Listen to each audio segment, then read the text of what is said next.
jump scare and momen-momen seram yang ada dalam filem ni. Itu pun memang nampak creepy gila. Okay, so today kita akan cerita, kita akan share, kita akan review tentang filem yang boleh dikatakan by far untuk filem seram untuk tahun ni, this is the yang paling okay and paling best untuk tahun ni untuk filem seram. Sebab kita ada banyak je filem seram tahun ni kan. Tapi bagi aku, this filem boleh dapat nombor 1 lah untuk tahun ni by far. Sebab tak ada lagi filem seram yang boleh rasa keseraman tu.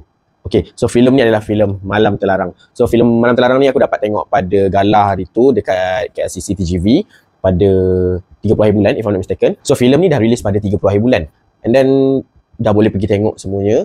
So cerita ni kan mengisahkan tentang apa tu tak? So filem ni mengisahkan tentang Omar dan dia ada seorang isteri, dia ada 2 anak, Safa dan Mawar. So sesuatu berlaku pada keluarga Omar ni sebab Omar ni dia masuk pilihan raya untuk jadi ahli politik semua kan. But one day tu sesuatu berlaku menyebabkan Safa ni mati dengan secara tiba-tiba.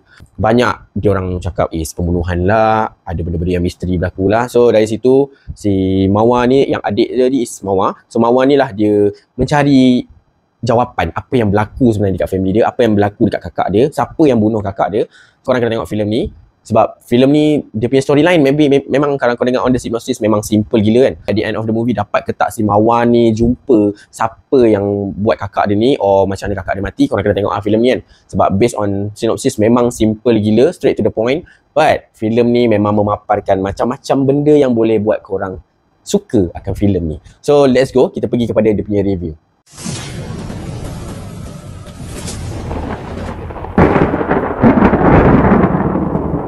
Okay, welcome back to Movie Z Channel. So today kita akan review tentang filem Malam Terlarang. So filem Malam Terlarang ni memang macam aku cakap tadi, dia boleh dikatakan nombor 1 untuk tahun 2025 untuk kita punya local filem lah, untuk bergenre seram. Tapi sebenarnya genre filem ni adalah mystery thriller. Dia mengamalkan konsep tu lah. Before aku start aku punya review, jangan lupa like, share and subscribe aku punya YouTube channel. Bantu aku untuk achieve 1000 subscriber. And then jangan lupa share, tekan share button tu banyak-banyak bagi kawan-kawan korang tengok.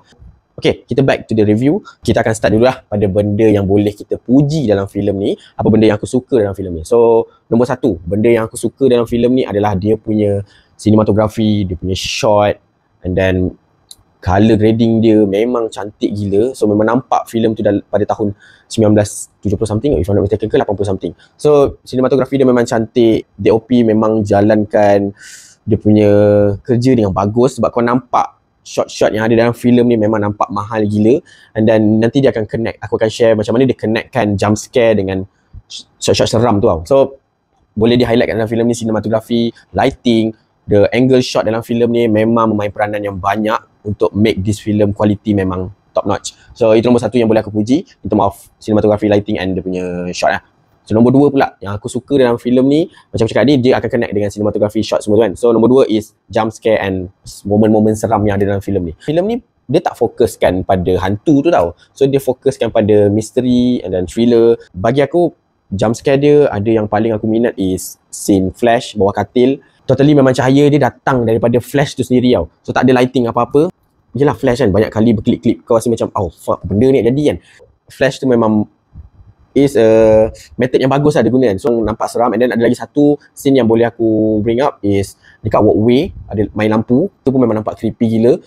And then jump scare dia ada satu scene tu kalau kau nak tahu memang terkejut gila weh. Kawan aku kat Azhar kat sebelah melompat weh tengok. Aku macam kau ni tengok kali kedua kot. So melompat juga. So it's really work out dia punya jump scare. So kalau kau nak tahu apa jump scare and then seram moment yang ada dalam filem ni, kau kena tengok filem ni kan. So itu nombor 2 untuk benda yang aku suka. Nombor 3 pula yang aku suka dalam filem ni adalah dia punya lakonan. All the cast yang ada dalam filem ni memang mantap gila. So macam watak utama is Omar yang dilakonkan oleh Zul Arifin. Yes, ni bukan watak pertama yang dia pernah jadi seorang bapa tau. So ada je filem yang macam Penunggang Agama dia jadi seorang bapa kan. So dalam filem ni pun dia jadi seorang bapa. Memang nampak perwatakan bapa dia tu memang jelas gila dalam filem ni.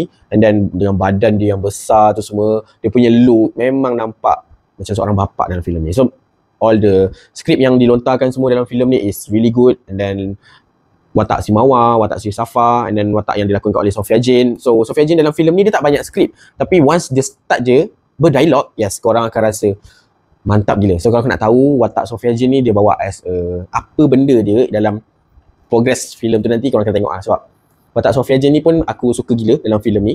And then tak lupa juga dengan watak si Mawar. Mawar ni pun dia as a wartawan dalam filem ni. Sebab kalau korang tengok filem-filem yang hantu sebelum ni kan, kalau macam ada orang ketuk pintu ke. Kita boleh cakap, apa benda tu kau nak pergi ketuk? Orang tu dah ketuk kan, tak payahlah pergi kan. So dia nampak macam stupid. Tapi dalam filem ni dia mengetengahkan watak si Mawar ni. Mawar ni adalah si wartawan. So for sure lah kan, wartawan mesti nak check apa yang akan berlaku, apa benda yang bunyi-bunyi tu. Benda tu memang merge lah dengan apa yang sepatutnya kan. So itu saja benda yang aku boleh puji untuk lakonan and then cinematography, dia punya jump scare. It's really good. Jump scare dia bukan jump scare yang cheapskate lah. So it's really work. So memang best. And then kita boleh pergi pula pada benda yang aku tak minat pula dalam filem ni. Okay, benda first yang aku tak minat dalam filem ni adalah dia punya pacing pada first act. Nak masuk ke second act tu agak draggy. And then korang akan rasa filem ni kan, dia nak cerita pasal apa kan, sebab tak nampak langsung the core apa benda yang dia nak ceritakan. So korang maybe akan rasa macam tu sebab dia punya jalan penceraitan untuk first act tu memang kau tak tahu dia ni nak pergi ke mana, haluan dia ke mana kan. So tak nampak benda tu kat situ. Tapi bila dah masuk second act, dia start pick up lah. Untuk first act tu korang akan rasa lama sedikit. Dia punya pacing tu memang slow. Tu nombor pertama lah yang aku tak minat. And then nombor dua pula yang aku tak suka dalam filem ni adalah penggunaan CGI pada hantu. Benda ni pernah je kita bercakap sebelum ni dalam cerita nombor 2 yang dia pernah buat sebelum ni pada awal tahun ni tak silap aku. Penggunaan CGI hantu Venom tu semua kan. Dalam Malam Terlarang ni pun ada juga benda tu, tapi dia tak adalah macam buruk ke apa. Tapi aku rasa macam tak payah pakai CGI pun okey je. Benda tu memang dah nampak seram dah. Tapi kita tak tahu kenapa dia nak menggunakan CGI tu juga untuk that scene. So sayang lah sebab kau dah rasa dah benda tu seram, tapi bila dia dah add on benda tu aku rasa macam aduh mak potong tu lah kan. Itu nombor 2 pula yang aku tak suka. Nombor 3 yang aku tak suka dalam filem ni adalah dia okay, peel off dia memang kau ada setengah orang boleh expect plot twist dia, tapi bagi aku ada few plot twist yang aku dah expect apa yang akan jadi. And then ada yang aku tak expect. Cuma ada benda-benda yang aku rasa macam tak ada ending untuk that character tau. Dia tak menunjukkan apa benda, macam mana dia boleh jadi macam ni, macam mana dia boleh macam ni kan. Sebab dia ada scene yang tak tunjuk kenapa watak ni dimatikan. And then apa jadi kat budak ni kan. Benda macam tu dia tak nampak penutup untuk that character, apa yang jadi pada character tu. Sebab dia terus potong and then ending dia pun bagi aku rasa macam dia boleh tambah baik pada ending tu lah. Sebab ending dia bagi aku macam macam tu je ke, aduh sayang ke, macam tu lah. So maybe dia boleh buat lagi gory pada the ending moment tu, lagi seronok lah. Itu saja yang boleh aku share about this film. Filem ni memang best. Bagi aku macam kita ada macam Laga Suriram. So apa lagi aku rasa ada dalam 5 je kot filem by far untuk filem seram kan. So this filem boleh dikatakan boleh dapat nombor 1 lah untuk tahun ni. Sebenarnya filem ni berkonsepkan pemujaan pada belah-belah pantai timur tak silap aku. So diorang mengamalkan pemujaan pantai. So benda ni memang dah diharamkan before this pada tahun 19 something. Benda ni, isu ni dibawa ke tengah dalam filem ni. Pemujaan pantai macam dia nak kaya, dia nak cantik, orang letak something dekat dalam talam bagi makan dekat pantai. So macam pulut kuning, ayam ke apa kan. So diorang lepaskan dekat pantai. This topik memang dibawa ke dalam filem ni lah, benda-benda mistik.